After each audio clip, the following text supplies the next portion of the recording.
Hi guys, welcome to a good morning video. It's a kicker start to a Monday morning. I ended the weekend with a seizure, as you can see. I ended the weekend with a seizure, then we had the street sweeper in the morning. Okay, and then now we've got drilling. I wish I knew about the drilling. I would have organised myself to be out of here doing the list of things that we got on our shopping list, get that done and go out instead of listen to the noise. But anyway, out of breath. Oh, I've been doing so many, as you saw on the seizure title. I briefly remember admitting to overdoing it. I overdid it, but I had fun. I did a lot of decluttering of things because of the moving around of things. You know, sometimes you test things in certain areas and you go, that's not working for me. Hate it. And yeah, getting rid of like just junk. Like there's this accumulation of junk again. It's like, what am I doing? What am I seriously doing? So, and that's not going to stop. I'm still going to keep going because I'm making the house practical and efficient, which it's good. Some of the staff are like, I like it. So it's not going to be just easy for me. I'm trying to make it easier for my staff, even though I've only got one staff at the moment, because it's a shame, isn't it? NDS and staffing, it's just a nightmare, to be honest, to find a good one for you, because it's an individual thing, to find a good one. And I want to add in here, someone that you want around your private life for long hours is a lot harder than just some social support for 3 hours a day. You guys probably have fun. You get to go out, you get to do things. I'm a different situation.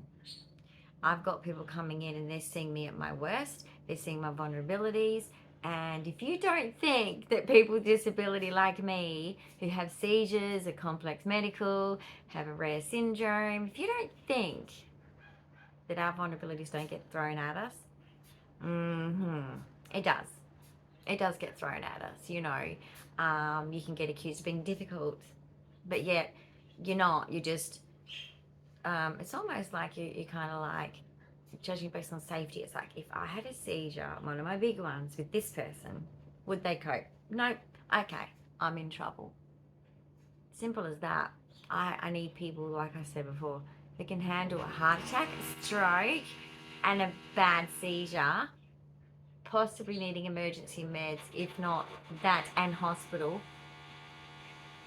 Sorry. But we all have things done to our homes. This is normal. But I just wanted a heads up.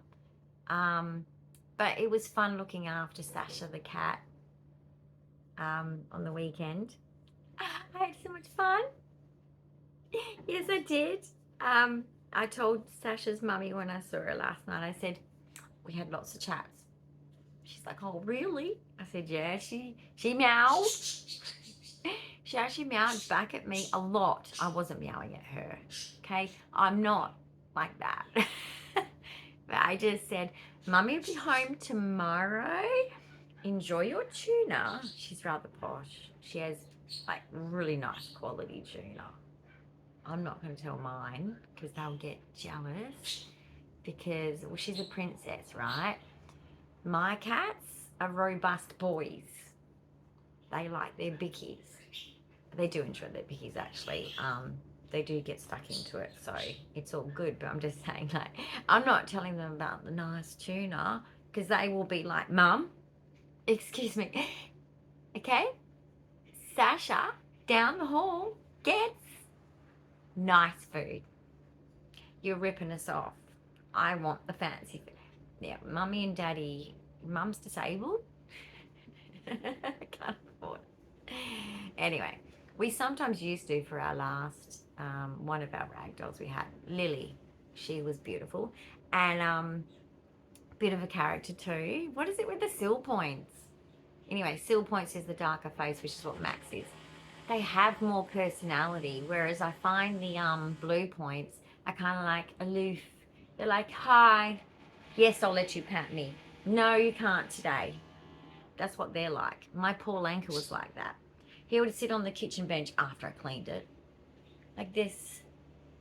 Hi, oh, welcome, visitor. How are you? He would even answer the door.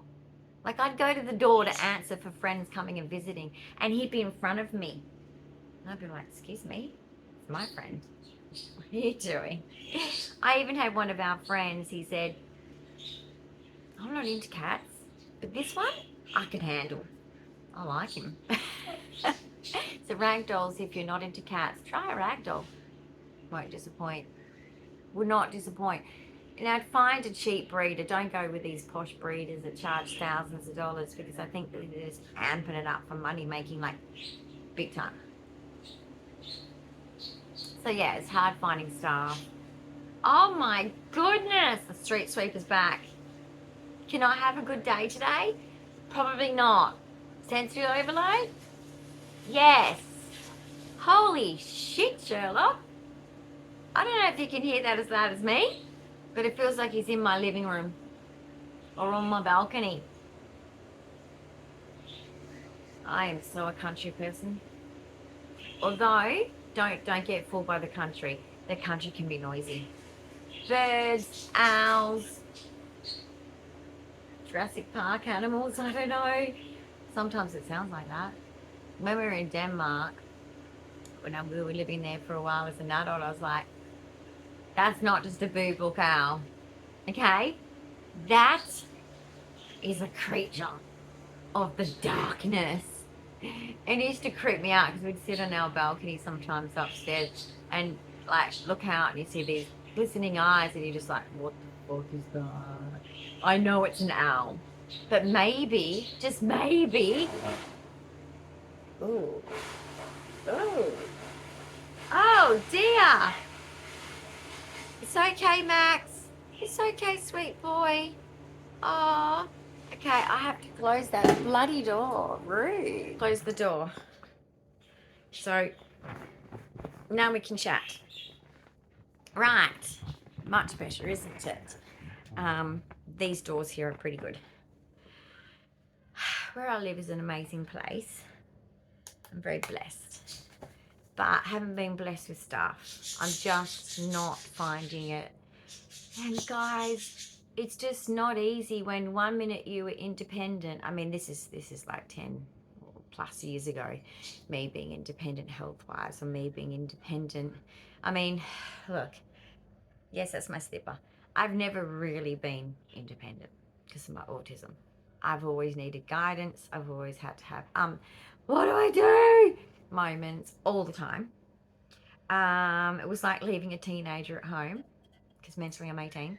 And sometimes me needing, this has happened. What do I do about it? Some of my friends, I swear, would be like, just do this. And I go, oh, that's a good idea. Why didn't I think of it myself? Okay, bye. Love you. I put down the phone. Yeah, I used to have friends. But then they outgrew me. Just like my children. That light that people ask for is a sunset light. It's just a cheap $3 punch it down light, like you press it down for camper vans, for cupboards, for all sorts of things. But I use it for YouTube. Use it anyway. But Shein. Lovely. You can get different ones. But anyway, like, but for physical, I need eyes on all the time. Because heart attack, stroke, seizures, all these stupid risk factors that I actually do have. And the sad thing is, letting people in your home, privy to your personal conversations, privy to seeing all your stuff, judging all your stuff, which just doesn't mean it's negative, guys. Don't take it that way. I'm sure sometimes it can be. Apologies. But like, yeah, it's not easy. It's not like you know these people. It's not like they're family. And for those of us that are like needing guardianship, who are severely, profoundly disabled, the ones of us that are orphans that don't have our family support end up in systems. And even though I'm under one of the best systems in Perth,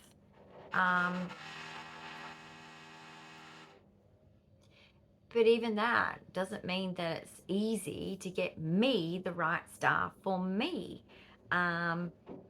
Because at the moment it's like survival mode. It's getting the basics done that Matt never has time for.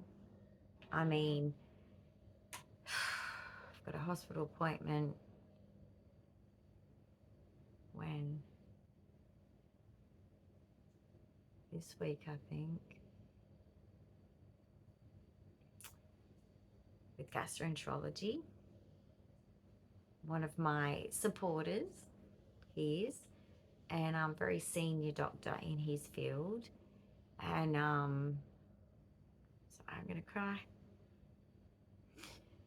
One of my whistleblowers, I would call it, that has called my hospital out basically on the neglect. That's how I interpret it.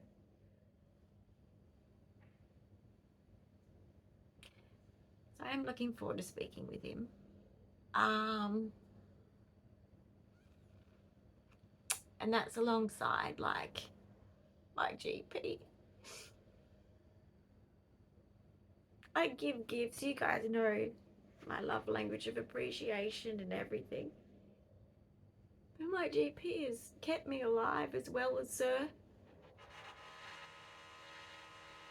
So, before these people at the hospital ever stepped up for me. And I feel like an arsehole because I've never really thought about it enough to say, you know what? You've kind of saved my life, kept me alive, helped us discover what was actually wrong with me, to say to people, you know what? I am sick. Very sick. I'm missing genes. Sick. 99.9% proof that I'm fucking sick. The most validating moment of my life. My mother is gaslit, my tummy pains, my growing pains, my every agony moment of childhood. Can you imagine being a medically complex child in agony? Can't speak, can't read and write. You're constantly having like meltdowns, sensory overloads, all these things you're not coping with. And you just get punished and punished and punished and punished and punished and told, you know, why are you so stupid? It was tough. The West Australian health system failed me. And then I begged my hospital by explaining and educating, they failed me until some brave people stepped up. And this was after, you know, a disability lawyer. This was after contacting health department ourselves and saying, what the hell, health ministers, I should say, NDIS ministers. But all it takes is an insider, I guess, to do it. And so between a few doctors, whoever are doing it inside, and even when I was in the neurological or neuro ward, the nurses are very experienced in that ward, and they were like, you fucking deal with this at home. They didn't say the F word actually, because this is one of my favourite nurses, Nurse Margaret, who touched my heart. Definitely on the spectrum, very intelligent. Her mum was a pharmacist, and she just said, these stats aren't good because my heart and oxygen. And I said, yeah, we know. And so I had a long chat with her, scientific chat. She said, you guys shouldn't be going home. She said, look, all of us nurses have pretty much had a fight with the doctor, the specialist, to keep you in because this isn't resolved. This isn't good. And you're dealing with this at home? It's disgusting. To be diagnosed at 22Q. And of course that attracts other rare things, as you've seen and heard. I have a rare disease in my brain. I have dystonia, which is significant and dangerous and rare. And my neurologist was like, well, I don't know what we can do about. I don't know anything about dystonia. Don't come to Australia and say healthcare is wonderful. Or I should say, you people here that are just here in Australia, you're calling it world-class healthcare. Fuck off. I'll call it world-class healthcare when the most sickest, when the most special needs people physically are on that bloody list and have a fucking rare department and specialists. I will never in my lifetime get to see a 22Q specialist. Which even my geneticist has said, you know, like, gosh, you can tell that they tell you this, but they must go home at times and just probably cry. Because she's like, I'm sorry, I can't give you, there is no 22Q specialist for adults. I could see it. I could see, you know, her face kind of like do something different, weird. That's how I know I'm autistic. I can't tell you what the emotion might have been behind her face, but I saw something change, and all I know is when people change their face, it means something.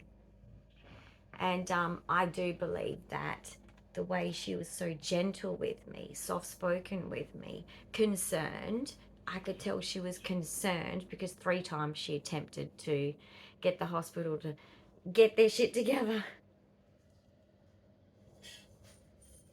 So I guess like the people that are I even had a dream about one of my good carers last night.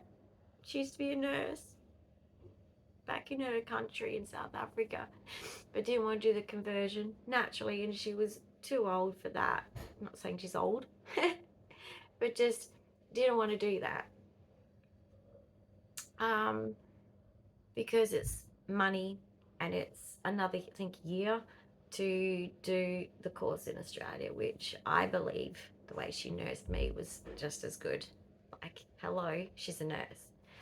And she was wonderful, and it's just hard because she just really cared. She was very attentive. And then even my other nurse, my other carer, made me think about this morning of like the times when just before I got diagnosed with 22Q and I was so sick and I was seizing 6 to 10 times a day. My kids weren't there. We were living in a rental with like mold that you can smell, rats in the roof. It was disgusting. You couldn't walk around without shoes because even though we bleached the floors, it was black. The tiles were black, permanent black. The carpet was just visibly destroyed. Yet we had to, when we left, we had to shampoo the carpets. It's like, this is fucking stupid. And we had to have assistance from a family member to even pay the rent, or we would have been homeless again. And I was in a bad way in the house. Oh my God, I was just in a hospital, sick. Anyway, we ended up in SDA, so that was great. From that, at least I was already on the urgent list anyway, but it was just good timing that with this housing crisis that I was given SDA housing, but like, no one should go through that. No one should be able to not, on a disability pension, rent your own private rental. But anyway, I'm glad I'm not renting. I prefer SDA because of the modifications that I need, right? Naturally. I can do my daily activities, some independence with supervision, but like some that are actually just less risk factors for me to be able to maneuver around, more options for me to do more living in, because they're modified in every way. You know, the oven and the dishwasher and into my basin, and being able to get to my toilet from here in my wheelchair. You know, I've got a small electric and I've got a small push, but my third one's coming. So that's the Tilton space for my, because they call it dynamic disability, which is variable days of health, of the way I feel and then what I can cope with. So say if my heart pots is just crap, and I mean crap, where in other countries they put something in the heart, I don't know, they put this coil thing, and anyway they treat you for POTS. But in Australia, nah, they don't treat you at all. There is, so if you're in the US, we don't get treated for POTS. Okay, they might offer you some beta blockers, even that meant it's supposed to be pulled away now and told, no, I'm not doing that anymore. But they don't treat us. It's just insane. And then it's funny because they act like POTS is just like a chronic illness that just doesn't do any harm. It's like, then I listened to this other doctor who, you know, there's a lot of truthers out there that are telling the truth about medicine and the bullshit, and this doctor's just going, it's a bit like gastroparesis. It's just organ failure of the stomach. Renal failure, not renal failure, bowel failure, when it paralyzes there. Like your organs are failing, but they want to just make it sound a bit nicer. And then POTS, same thing. You got heart problems. You actually got risks of heart problems. But POTS sounds nicer, doesn't it? It's terrible, guys. It's not just women that are gaslit now. It's male and females. The shit they talk is just, it's like, yeah, well, when your POTS is 33 to 200 and something, I know that's dangerous. I know that that's like, yep, because anything, guys, under 34, heart attack, stroke, dead. You don't always survive a heart attack or stroke. You can, but you don't always. There's many factors, like I've got regurgitation, I've got an opened valve somewhere. I don't know what all that's about. There's many things, POTS, arrhythmia. Yes, my darling boy. Do you want to say hi to everyone? Because I'd like to say hi to you. Say hi. Say hi. Hi. Are you having fun? Are you watching the people out there cleaning the streets? They've been chopping some trees down, because where I live is Old Perth, so it's like they've been chopping some trees down and putting them in the whatever that thing is. I hope that drilling's now stopped. That'll be great. Say hi, everyone. Look, I know things have to get done. It's just nice to be told, just so you can plan, because autistics and noise, you know. We would have gone out today, to this morning, to get some stuff. There's a few things on my list. Not exciting, actually. Hand towels, are they exciting? You decide. To me, they actually are. But other people, they're probably not. What else is on that list? I did 2 art things on the weekend for the first time in a long time. I haven't got into my water painting yet, but I'm going to. I'm very excited. I'm going to draw some fields of flowers. Jessica, you'll like that. Fields of flowers. Yes, I am. And I could do that from my bed. But basically, yeah, like I recoated because it looked worn, and I don't know, just for some reason, I don't know if it's just over time people have cleaned it with the wrong thing, because I used to have a cleaner before we were here. This staff are wonderful. They help with domestic duties. You know how normally you get carers and they don't do domestic duties? Well, this is their strength. Their strength is domestic duties, and boy are they good at it, like especially my ones that I've chosen along the way, or have been very good at domestic duties. And basically, but over time, I think, see, resin you're supposed to only wash over with water. Maybe dishwashing liquid, soapy water, that's fine. So long as you just wipe it off with a water cloth, pure water. So that means you get like those, paper towel, and you wring it out, wet it and wring it out, and only use that. And guys, on dusting, I know with me, I have a lot of metallics, but just in general, you just need a bucket with warm to hot, soapy dishwashing liquid water. It's brilliant. You don't need anything chemical, really, unless you are disinfecting something for neutropenia.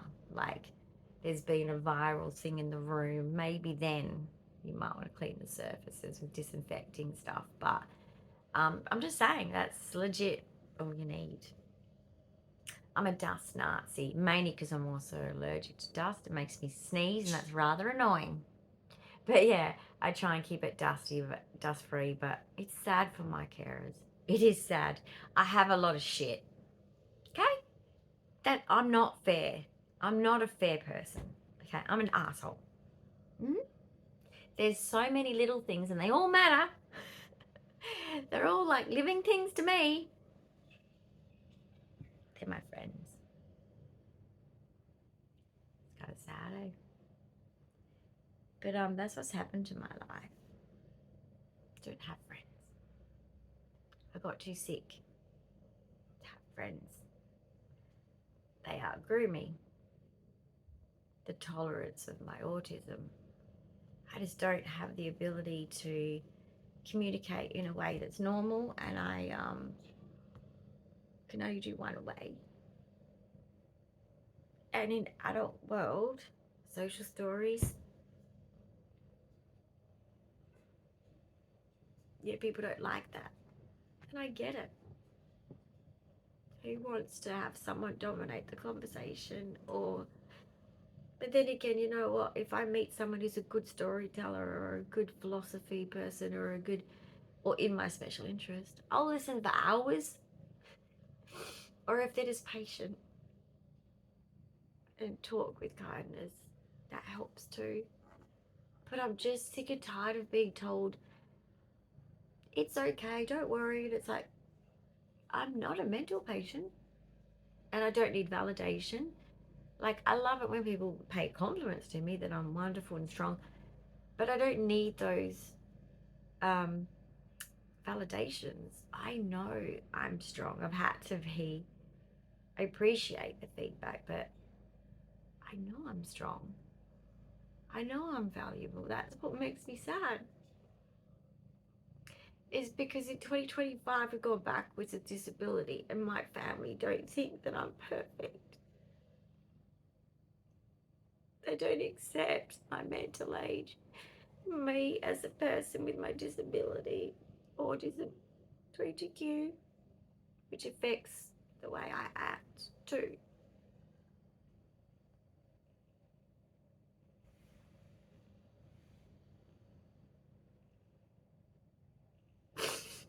I haven't had a friend.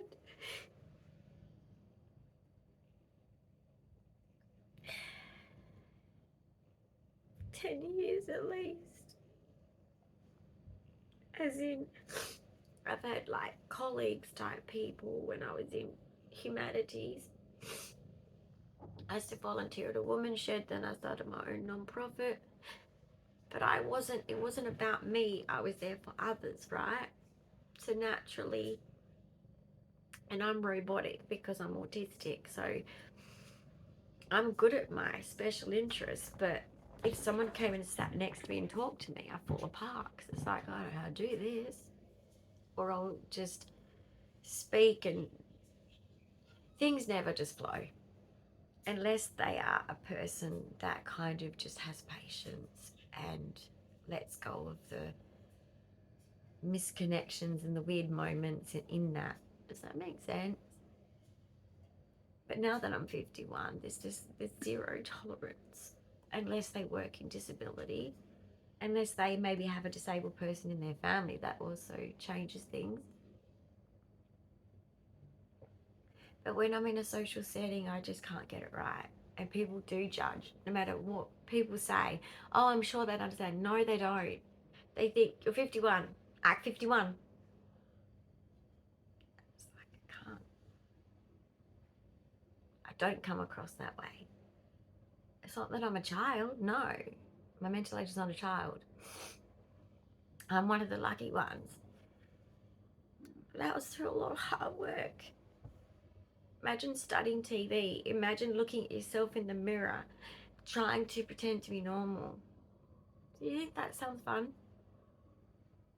Do you think it sounds fun that, like, having to study TV shows? To try and work out how, in certain settings, like, oh, they're doing this activity, right? This is how I'm supposed to act. This makes me sad. I didn't have therapies where people are there and say, this isn't your fault. To me as a little girl, this isn't your fault, you have autism. But I'll teach you how to speak to other people. We use scripts, we use movie scripts all the time. Well, we become comedians and it makes everyone laugh.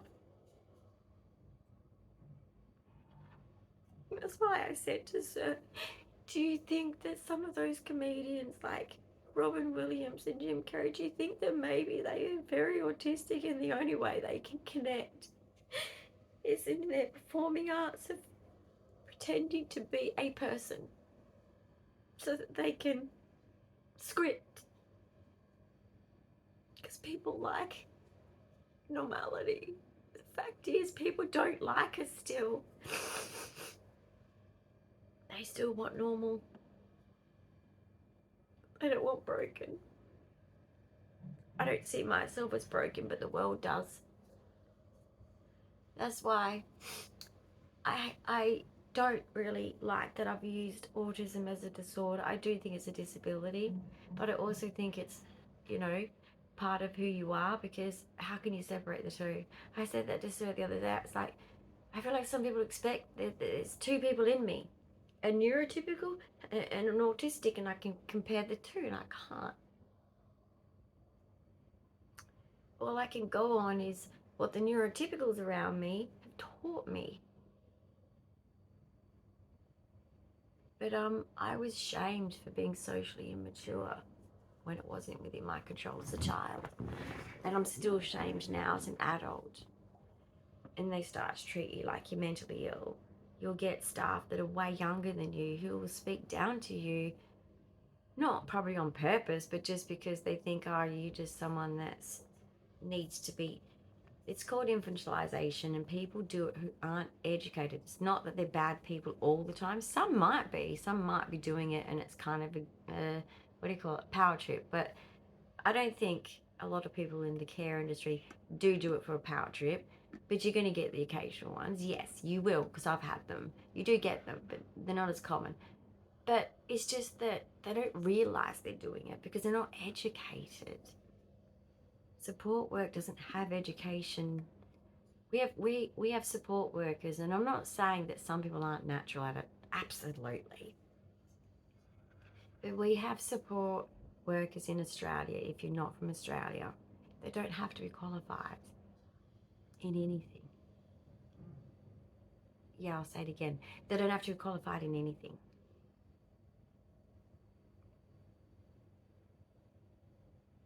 And as a person that has high risks, who needs people to understand what I'm saying now, just on a social level, of course it makes me upset that that's that easy when we are so in need of qualified staff to help us. We're so in need for safety. I'm sorry, but I have to say that concerns me. Now, if I was someone that had something that those people could help, which is a lot of people on the NDIS, because to be honest, NDIS system has allowed a lot of people on it, and that's great. Disability shouldn't be discriminated against, right? Like I said, it's not a competition of who's mild or severe, but it concerns me that there's this cohort of people, even though they have high intense support care workers, which is of course what I'm going to end up with, but it has to be. I mean, it's going to have to go that way at some point. We'll have to work out how that's going to happen, because not all of this is in my control. It's trying to coordinate with everyone around me, but it has to be, right, for safety. Duh, you must know that. Watching my channel and knowing how sick I am. Has to be. But the fact is, in Australia, I'm sorry, NDIS, but I don't like the fact that you've allowed that. And as someone here as a support worker that was told, you have to do Set 4 before you can have a job in this industry. And that's a year at TAFE, tertiary education. Okay, that's not university though. It's just the one underneath, but it is tertiary, as in after school. So you still have to complete school and then do TAFE. I agree with it being 1 year minimum. And then of course the complex ones, well, that's where we get sort of when I need like nursing care for a certain amount of hours a week, right? Duh. That should be obvious. But sadly, my industry that I paid all that money for, that I worked hard for, and boy did I work hard. Now look, when I got to uni, it made it easier because I felt like I'd eased myself like a climbing up a ladder to, look, I never fit in until I got to uni, and then I was embraced by a bunch of misfits that loved me no matter what. Because TAFE, you wouldn't believe, I'll have to do a separate video of the bullying I received at TAFE was huge. And I had to deal with that because all I was like, is like, you're not going to get in the way of my dream. If you watch that movie, Please Stand By, you'll understand who I am, because I was that girl way back. My family were like, oh, she's too difficult, and she goes out in the world and she's floundering. And she's hiding under her covers at times, to putting on her special clothes each day to say, I've got this routine. This routine's going to comfort me and get me through. And her dog. Talking to her dog as if it was like her special person. Because at that time she didn't have one. Because one was trying to be, which was a social worker, but they're not the same thing as your family. So watch that movie, Please Stand By. The trailer is in my recommended viewing playlist, and it's a very beautiful movie just in general to watch, but it gives you an insight of where I started, where I still am, the things that we have to do when the masking isn't there. And masking isn't just me. I'm not always masking. It's the people around us that try and make us look like we're doing better than what we are to protect us. It's a real thing. So anyway, bye guys. Have a good day. And I hope this helped any autistic out there, particularly if you're younger, because I want to make your travel easier, because my generation and my journey wasn't ideal at all. Have a good day. Love you all.